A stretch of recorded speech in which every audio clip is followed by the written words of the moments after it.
How often have you set a big goal? Something like, I'm going to work out for an hour every day, or I'm going to completely cut out sugar, only to feel overwhelmed and give up after a week. The truth is, big goals are inspiring, but they're not always the best way to build a new habit. The secret? Starting small. Starting small isn't about lowering your standards. It's about setting yourself up for success. When you break down a habit into tiny, manageable versions, you remove the friction that makes starting so difficult. Why does this work?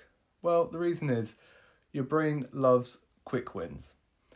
Every time you complete a small task, your brain releases dopamine, which means you feel better, you feel more motivated, and you want to keep going.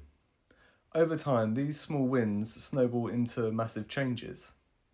Let's say your goal is to meditate for 20 minutes every morning. Instead of starting with 20 minutes, just start with 2. Sit down, close your eyes and take a breath. That's it.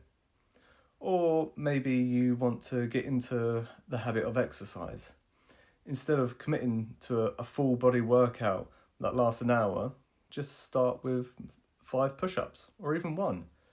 It might sound too small to matter, but the real thing is consistency. That's what counts, not the size of the action.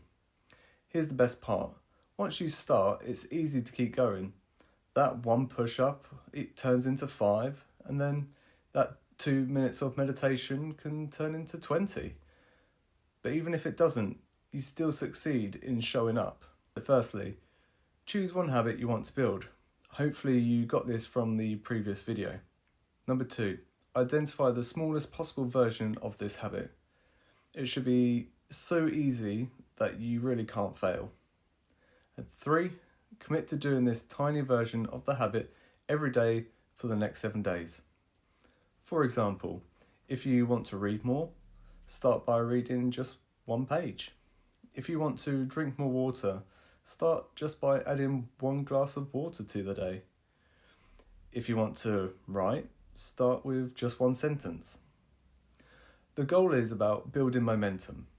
So to recap, take the habit that you've designed in the last video and shrink it down to its smallest part. What's the micro version of that habit? Write it down and commit to doing it for the next week. Share your plan in the community so we can all cheer you on.